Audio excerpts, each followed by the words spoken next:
বিসমিল্লাহির রহমানির রহিম। সম্মানিত দর্শক শ্রোতা, আসসালামু আলাইকুম। কুষ্টিয়াকে বলা হয় সংস্কৃতির রাজধানী। এখানে ছিল লালন শাহের মতো বাউল কবি। এখানে কুটিবাড়িতে বসে বিশ্বকবি রবীন্দ্রনাথ ঠাকুর রচনা করেছিলেন কালজয়ী সব গ্রন্থ। ছিল বিশ্বের অন্যতম ট্র্যাজেডিক গ্রন্থ বিষাদ সিন্ধু রচিত। বাড়িতে পৌঁছাই জনপ্রতি 30 টাকা দিয়ে টিকিট কেটে আমরা কুটিবাড়ির ভেতরে প্রবেশ করি। কুটিবাড়িটি কুষ্টিয়া জেলার অন্যতম পর্যটন অঞ্চল। এটি মূলত কুষ্টিয়া জেলার কুমারখালী উপজেলায় অবস্থিত। রবীন্দ্র কুটিবাড়িটি প্রায় 11 একর জায়গা জুড়ে অবস্থিত। সম্পূর্ণ কুটিবাড়িটি বেষ্টনী ইটের প্রাচীর দিয়ে ঘেরা। কুটিবাড়িতে ছোট বড় 15টি কক্ষ আছে। এটিকে জাতীয় ইমারত ঘোষণা করা হয়েছে। 1807 সালে রামলোচন ঠাকুরের উইল সূত্রে রবীন্দ্রনাথের পিতামহ তারকনাথ ঠাকুর এই জমিদারের মালিক হন। রবীন্দ্রনাথ ঠাকুর শিলাইদহের জমিদারির দায়িত্ব নিয়ে শিলাইদহে আসেন 1889 সালের নভেম্বর মাসে। জমিদারি দেখাশোনা করতে রবীন্দ্রনাথ ঠাকুর কৈশোরে মাঝে মাঝে এখানে এসে কুটিবাড়িতে অবস্থান করতেন। 1891 সাল থেকে 1901 সাল পর্যন্ত এই 10 বছর রবীন্দ্রনাথ বিরতিহীনভাবে শিলাইদহ কুটিবাড়িতে অবস্থান করেছিলেন। এই 1 দশকে তিনি রচনা করেছিলেন বিখ্যাত সব গ্রন্থ সোনার তরী, চিত্রা চৈতালি ও গীতাঞ্জলি সহ অনেক গ্রন্থ রচনা করেছেন জনপ্রিয় সব গান। রবীন্দ্রনাথ ঠাকুরের যে তার জীবন আলোক্য সম্পর্কে আমরা যদি বর্ণনা করতে যাই, অক্ষর বাড়ি থেকেই তার জন্মগ্রহণ করেছেন, ওখানে বড় হয়েছেন, স্বশিক্ষায় শিক্ষিত হয়েছেন। পরবর্তীতে এপার বাংলায়, বিশেষ করে এই বাংলায় জমিদারিত্বও তাদের ছিল। তারা অনেক বড় ঘরানার ছিলেন। তখন এই কুষ্টিয়া অঞ্চল থেকে শুরু করে সেই পূর্বের যে রাজবাড়ি পর্যন্ত, তখন বৃহত্তর অত্র এলাকা মিলিয়েই তাদের জমিদারি ছিল। রবীন্দ্রনাথ ঠাকুর ছিলেন জমিদার পরিবারের সন্তান।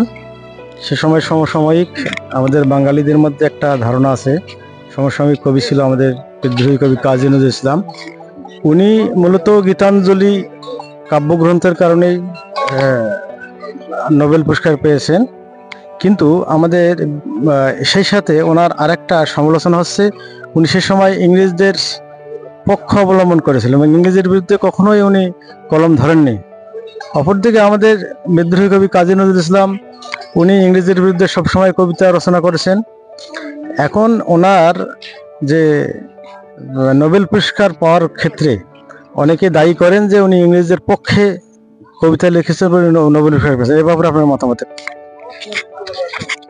আসলে আমাদের জাতীয় কবি কাজী নজরুল ইসলাম এবং বিশ্বকবি কবিগুরু রবীন্দ্রনাথ ঠাকুর, তারা আমাদেরই বাঙালি সংস্কৃতির ঘরানারই ঐতিহ্যবাহী একজন তারা বরেণ্য মানুষ ছিলেন। সত্যিকার অর্থে যে তাদেরকে নিয়ে বিতর্ক করার কিছু নেই। তাদের এক একজনের প্যাটার্ন এক এক রকমের, এক একজনের ধরন বা বহিঃপ্রকাশ এক এক রকমের। আমরা এখন কুটিবাড়ির ভিতরে রবীন্দ্রনাথের ব্যবহৃত আসবাবপত্র সহ রবীন্দ্রনাথের স্মৃতি বিজড়িত অন্যান্য দ্রব্য সামগ্রী দর্শন করব। করতে দেখতে পাবেন একটি ফ্রেমে রবীন্দ্রনাথের বাল্যকাল থেকে বৃদ্ধ বয়স পর্যন্ত সব ছবি। পাশেই দেখতে পাবেন রবীন্দ্রনাথের সময়কার ব্যবহৃত পানি ফিল্টার করার যন্ত্র। রবীন্দ্রনাথের কুঠিবাড়িতে নিচতলা ও উপরতলা ছোট বড় মিলিয়ে মোট 16টি কক্ষ আছে। আর এই কক্ষগুলোতে রয়েছে রবীন্দ্রনাথের ব্যবহৃত সব জিনিসপত্র। রবীন্দ্রনাথের ব্যবহৃত পালকি, সে সময়ে যাতায়াতের বাহন হিসেবে ব্যবহৃত হতো এই পালকি। রবীন্দ্রনাথের ব্যবহৃত নৌকার ছবি, এই নৌকায় রবীন্দ্রনাথ পদ্মা ঘুরতে বের হতেন।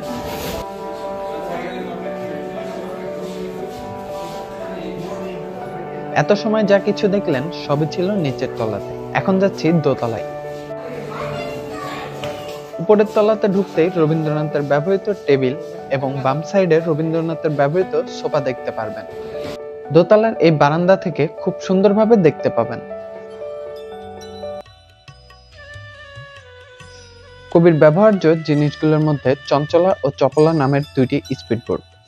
এই স্পিডবোটটা আবার দোতলার বারান্দাতেই রাখা। আবার চঞ্চলা স্পিডবোটের উপরেই দেখতে পাবেন কবির ব্যবহৃত পন্টুনের সিঁড়ি। স্ক্রিনে যেই আলনাটা দেখতে পাচ্ছেন এটি কবিগুরুর ব্যবহৃত আলনা। আবার এর পাশে রয়েছে কবির ব্যবহৃত খাট। এই খাটের উপরে বসা নিষেধ, এটা আবার উল্লেখ করা আছে। এই কুঠিবাড়ির প্রায় প্রতিটি রুমে রয়েছে রবীন্দ্রনাথের যৌবনের বিভিন্ন সময়ের ছবি।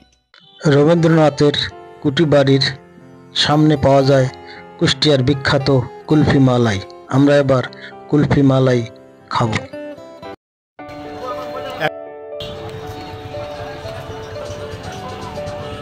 ভেতরে ফাঁপা আছে।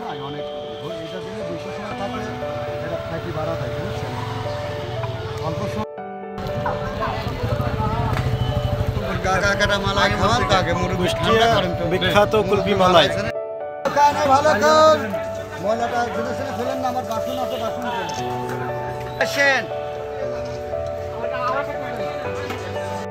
মামা ওইটা ওই যে জুমি নাই, মালাইটা জুমি। দর্শক মন্ডলী, এবারে আমি কুলফি মালাই চাচার কাছে একটা সাক্ষাৎকার। আপনি কতদিন ধরে কুলফি মালাই ব্যবসা করেন? আমি মালাই ব্যবসা করছি আজ 3 বছর। 3 বছর? জি। প্রতিদিনে কি রকম বিক্রি হয় আপনার? প্রত্যেকদিন আপনি দিলে 6000-5000 টাকা বেশি বাড়ে। আলহামদুলিল্লাহ। আপনার তাতে ইনকাম কত থাকে? তাতে আমার 1500 টাকা মতো আল্লাহ দিলে হাজির। আলহামদুলিল্লাহ। আপনার 1500 টাকা ইনশাআল্লাহ ভালোভাবে চলে যাবে। আমার সংসারটা ভালোভাবে চলে যায় আলহামদুলিল্লাহ। এই মালাই আপনি কি কি উপকরণ আছে মালাই? এটা মালার ভিতরে আছে আপনার দুধ, চিনি আর এলাচ। এলাচ? জি। আর এর ভিতরে এক ফুট পানি বাই করে দিতে পারবেন। মশলা আর কিছু না? আর কিচ্ছু পাবেন না। আপনার যে কুলফি মালাই যে বিখ্যাত ছিল, ওখানে তো বাদাম, কলা আর কি জানি উপাদান ছিল, আপনারা জানেন না? না না, ওখানে নাউজুবিল্লাহ। আমরা হচ্ছে অরিজিনাল দিয়ে আমরা দুধটা জাল হয় আমাদের সকাল 9টায় দুধ আহাই দিই। আমরা দুধ লাভাই 5:30টায়। আচ্ছা। দেখে শুনে ভালো জিনিস খাবেন, যাচাই করে খাবেন, অসুবিধা নেই। আচ্ছা, এই যে এই 1 গ্লাস কুলফি তৈরি করতে আপনার কিরকম দুধ খরচ হয়?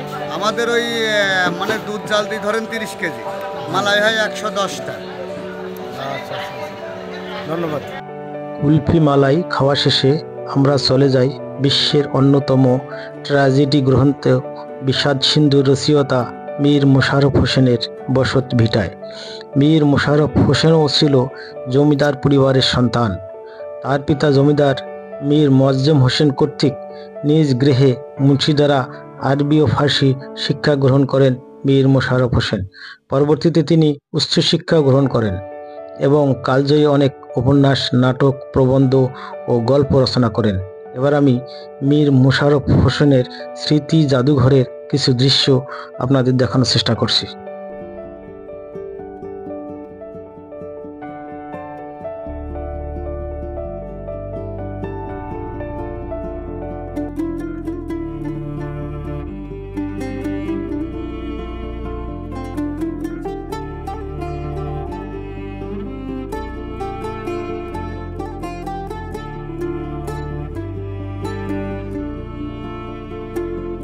এতক্ষণ ধরে আমার সাথে থাকার জন্য ধন্যবাদ। দেখা হবে পরবর্তী কোনো নতুন ভ্রমণ অভিজ্ঞতায়। আল্লাহ হাফেজ।